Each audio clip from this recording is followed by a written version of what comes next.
वो कौन था जो सनातन धर्म की परंपरा खत्म कर देना चाहता था? वो कौन था जो ईसाई मशीनरियों से पैसे लेकर के खा रहा था? वो कौन था वो राक्षस जिसने षड्यंत्र रचा या किसी के इशारे पर वो काम किया? जो सबूत अदालत में जाना चाहिए था वो मीडिया में कैसे लीक हो गया? मीडिया शुरू से ही बिका हुआ रहा है, लेकिन इस मीडिया को खरीदने वाला आदमी पर्दे के पीछे कौन है? दोस्तों नमस्कार, मैं मनोज कुमार शर्मा एक बार फिर आजाद हिंद आवाज न्यूज के लिए। दोस्तों आज रात फिर से वही बात जो कुछ सियासी चेहरों से नकाब उतारेगी, कुछ उस राजनीति से नकाब उतारेगी जिस राजनीति का काला चेहरा हम आए दिन देखते रहते हैं। जी हां, कुछ ऐसे जुड़े हुए राज दीपक चौरसिया से, कुछ ऐसे जुड़े हुए राज उन पत्रकारों की कलम के जो आज यहां गाए जाएंगे, सुनाए जाएंगे, जिनके राग सुनने के लिए अदालतें बेताब होने लगी हैं। जी हां दोस्तों, मैं बात कर रहा हूं एक ऐसी अदालत की जिस अदालत ने सम्मन जारी करने के बाद दीपक चौरसिया के वारंट जारी कर दिए हैं। खबर पूरी क्या है ये पढ़ करके पहले बताना चाहूंगा आपको। खबर यह है कि बेलेबल वारंट अगली सुनवाई 7 फरवरी को होने वाली है। मामला यह है कि वीडियो को तोड़ मरोड़ करके प्रसारित करने का मामला लगाया गया है, जिसमें पत्रकार दीपक चौरसिया समेत 4 अन्य के विरुद्ध वारंट जारी हुए हैं, जिसमें दीपक चौरसिया, चित्रा त्रिपाठी और अजीत अंजुम भी शामिल हैं। इस मामले में पैरवी कर रहे लोगों के अनुसार दीपक चौरसिया समेत 8 लोगों को न्यायालय ने आबद्ध किया है सामने आने के लिए। पहले सम्मन जारी किए गए, लेकिन दीपक चौरसिया ने कोर्ट की अवमानना की, और इस अवमानना के पीछे वो कौन लोग हैं जो दीपक चौरसिया को हौसला दे रहे हैं? वो कौन से सरकारी लोग हैं जो अभी तक इन लोगों की सपोर्ट में हैं कि जिसकी वजह से इनके अभी तक गिरफ्तारी वारंट जारी नहीं हो पाए? दीपक चौरसिया जिसने एक बच्ची का जीवन नेस्तनाबूद कर दिया।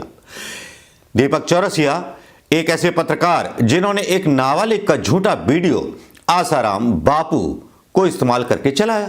तब शक होता है कि आसाराम बापू कहीं साजिश में तो नहीं फंसाए गए। लोगों ने विश्वास कर लिया था जब नेशनल मीडिया ने चलाया था कि आसाराम बापू बलात्कारी है, तांत्रिक है, हत्यारा है, ये है, वो है, लेकिन क्या सच्चाई है इसमें? जब एक झूठा वीडियो जो अदालत में दिखाया जाना चाहिए वो पहले मीडिया में आ जाता है और उसके बाद मीडिया उस पर बहस करता है, मीडिया अपना एक ट्रायल तय करता है और उसके बाद बापू पर वो धाराएं लग जाती हैं, बापू को बलात्कार और छेड़खानी के आरोप में गिरफ्तार कर लिया जाता है। लगता है पूरी सरकार, पूरी ही नेताओं ने, पूरी ही सियासत ने जैसे बापू के खानदान के खिलाफ एक जंग छेड़ दी हो। चाहे बापू आसाराम हो, चाहे उनके बेटे हो, चाहे उनकी बेटी हो, सबके खिलाफ एक के बाद एक मुकदमे ठोके गए, जैसे कि ये परिवार कोई माफिया गैंग हो या इसने कोई बेअदबी कर दी हो उन सुल्तानों के दरबार में जाकर के, या कुछ ऐसा बोल दिया हो जो इन सुल्तानों को चुभ गया हो। वो कौन है सुल्तान? वो कौन सी सरकारें थी जिन्होंने आसाराम बापू के सनातन धर्म पर आरोप लगा दिए? 78 साल की उम्र में बलात्कार के आरोप लगा दिए। हैरानी होती है मुझे उन मीडिया चैनलों पर, हैरानी होती है मुझे उन मेडिकल रिपोर्टों पर, हैरानी होती है मुझे उस न्यायपालिका पर। न्यायपालिका क्या है? आज की डेट में न्यायपालिका पूरी तरह से सामने आ चुकी है। आपके चुनाव आयोग आपके सामने आ चुका है, हर चीज आपके सामने आ चुकी है कि पैसा हो तो सब कुछ खरीदा जा सकता है। लेकिन बापू आसाराम को बर्बाद करने के पीछे क्या कुछ ऐसी ताकतें लगी हुई थी? शक इसलिए उठता है क्योंकि शक लाजमी इसलिए भी है क्योंकि जब फेक खबरों का कारोबार आज जब खुल के जनता के सामने आता है तो लगता है कहीं ना कहीं तब भी फेक खबरों का एक कारोबार चलाया गया था, जिसमें मीडिया ट्रायल एक तरफ चलाए गए थे, किसी के कहने पर चलाए गए थे या क्यों चलाए गए थे।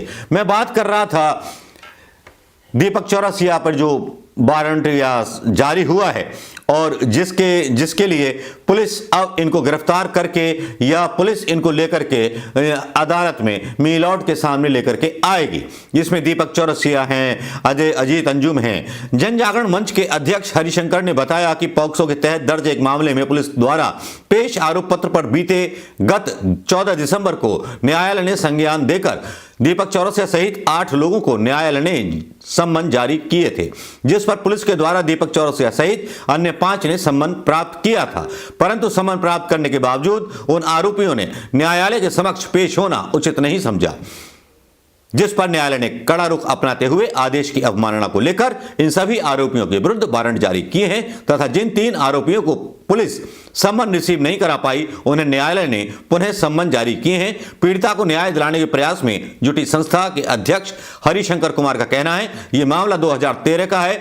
0 एफआईआर दर्ज होने के बाद पूर्ण एफआईआर दर्ज होने के करीब 2 साल पीड़िता पक्ष को इंतजार करना पड़ा था। सुप्रीम कोर्ट के आदेश पर वर्ष 2015 में पॉक्सो के तहत इस दर्ज मामले में गुरुग्राम पुलिस द्वारा कोई कार्रवाई न करते हुए सभी आरोपियों को बचाने के आशय के सबूत होने के बावजूद सबूतों का अभाव बताकर 3 बार केस को बंद किया गया। लेकिन संगठन के सहयोग से जब पीड़ित परिवार ने चंडीगढ़ उच्च न्यायालय की तरफ रुख किया तब उच्च न्यायालय ने संज्ञान लेकर हरियाणा सरकार को फटकार लगाई। गुरुग्राम पुलिस कमिश्नर को तलब किए जाने के आदेश के बाद मामले को अपनी निगरानी में रखते हुए पुलिस को कार्रवाई करने के लिए बाध्य होना पड़ा। इस मामले में तलब किए जाने के आदेश के बाद मामले को अपनी निगरानी में रखते हुए जो फैसला लिया गया उसमें आरोपी अजीत अंजुम, सुहेल, सुनील दत्त, मोहम्मद सुहेल उर्फ शाही, चित्रा त्रिपाठी, राशिद, ललित सिंह आदि के खिलाफ 4 जनवरी को अभियुक्त का प्रथम चार्जशीट स्थानीय कोर्ट में दिया गया था। अब इनके खिलाफ सम्मन जारी किए गए हैं क्योंकि इन्होंने कोर्ट की अवमानना की। अब एक पहलू मैं दोस्तों आपके साथ डिस्कस करना चाहूंगा, जो ऐसा पहलू है जो इशारा करता है कि आशाराम बापू को कहीं साजिश में फंसाया गया। एक बहुत सीधी सी बात मैं बताता हूं कि अगर जोधपुर की पुलिस कौन से केस में, उनके आश्रम के केस में कोई भी वीडियो या कोई मोबाइल एक शिव कुमार नाम के व्यक्ति से जब्त करती है, वो वाला वीडियो जो है अदालत में नहीं जाता लेकिन पहले मीडिया के पास पहुंच जाता है और वो पहुंच जाता है उन खतरनाक दरिंदों के पास जिन्होंने देश को भी बेका, खबरों को भी बेका, इंसानों की मानसिकता को बेका और सबको बेका। तो क्यों ना मान लिया जाए दोस्तों कि मीडिया शुरू से ही बिका हुआ रहा है, लेकिन इस मीडिया को खरीदने वाला आदमी पर्दे के पीछे कौन है? वो कौन है जो मैनेज करता था उस समय भी? वो कौन था जो उस समय की सरकार गिराना चाहता था? वो कौन था जो सनातन धर्म की परंपरा खत्म कर देना चाहता था? वो कौन था जो ईसाई मशीनरियों से पैसे लेकर के खा रहा था? वो कौन था काला चेहरा? वो कौन था वो राक्षस रावण का भेष बदलकर सत्ता रूपी सीता को हत्याने आया था? वो कौन था? वो कौन था वो जानवर? वो कौन था वो राक्षस जिसने षड्यंत्र रचा? क्योंकि लगता है कि जो जांच अधिकारी था वो शायद मीडिया से मिला हुआ था या उस जांच अधिकारी ने कुछ गेम खेला या किसी के इशारे पर वो काम किया। जो सबूत अदालत में जाना चाहिए था वो मीडिया में कैसे लीक हो गया? सवाल बहुत सारे हैं, सवालों की इन्वेस्टिगेशन हम करेंगे, लेकिन देखेंगे मीलॉट अदालतें आगे का फैसला आने वाली फरवरी में क्या फैसला लेती हैं। दोस्तों नमस्कार, जय हिंद। आता रहूंगा आपके बीच में लेकर के इस इन्वेस्टिगेशन को आपकी आंखें खोलने के लिए। नमस्कार, जय हिंद दोस्तों।